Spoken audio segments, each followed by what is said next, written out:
Passageru Wilsons, Latvia's national passenger rail operator, has been a cornerstone of the country's transportation network for over 2 decades. Offering scenic travel across Latvia, it provides both convenience and charm. But as Latvia navigates its European aspirations, how is Passageru Wilsons adapting to modern challenges, especially those related to Russia?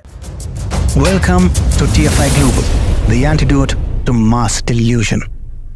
Passageru Wilsons, Latvia's national passenger rail operator that I'll now be calling PV, has been a cornerstone of the country's transportation network for over 2 decades. Operating a fleet of modern electric and diesel trains, PV connects major cities, towns, and villages across Latvia, providing a convenient and picturesque mode of travel. The company's extensive network spans over 1,700 kilometers, linking Riga with destinations such as Daugavpils, Liepāja, and Ventspils.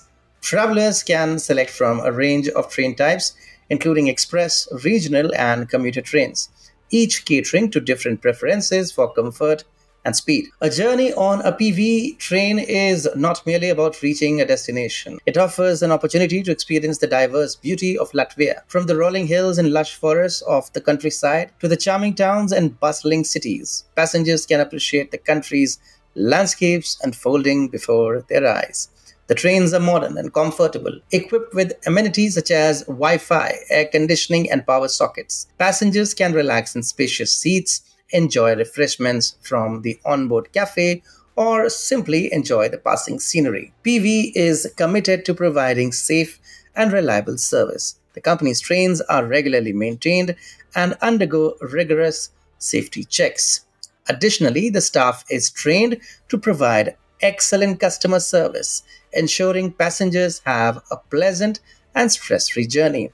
In recent years, PV has made significant investments in modernizing its fleet and infrastructure. The company has introduced new electric trains, upgraded stations, and implemented new ticketing systems, enhancing train travel's convenience and attractiveness in Latvia. As Latvia develops and modernizes, PV is poised to play a key role in the country's transportation future. The company is dedicated to providing sustainable, efficient, and comfortable train travel that connects people and communities across Latvia. More than just a transportation provider, PV embodies Latvia's rich heritage and its commitment to connecting people and places. Well, this was the good part.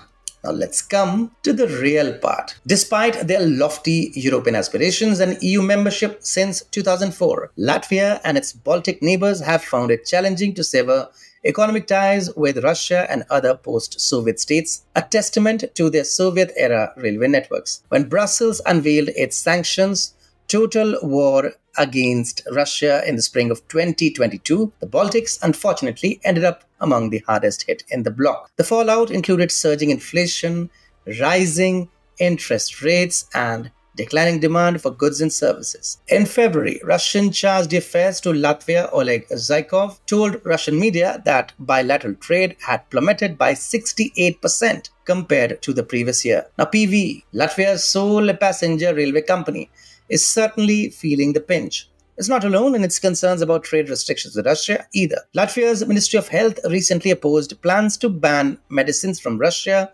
and Belarus, pointing out that about 10% of necessary drugs come from these countries. With no substitutes in sight, banning these imports would be a bitter pill to swallow. Most of PV's rolling stock was built by Riga's Wagonbuyers Rupenka, a once legendary rail and tram manufacturer. But after RVR went bust in 2017, PV was left dependent on Russian parts, only to turn to Czechia's Skoda Wagonka in 2019 amid a messy procurement debate where RVR wasn't even in the running. The Riga-based company built its last trains for Belarusian railways in 2008 before its swan song. PV's challenges highlight how untangling from Soviet-era dependencies is easier said than done, even with European aspirations. The Latvian carrier's train fleet is quite worn out, with more than half of it consisting of rolling stock that's over 50 years old. Rolling stock agency managing partner Alexander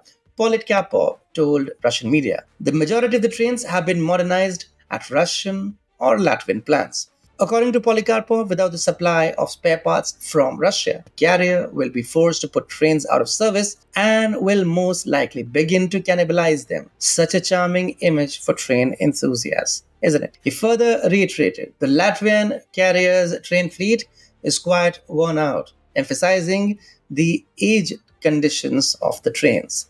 If spare parts cannot be sourced, the only option might be to sacrifice some trains to keep others running. A delicate balance indeed for the Latvian railways. But who cares? They at least have good friends in good countries of the European Union.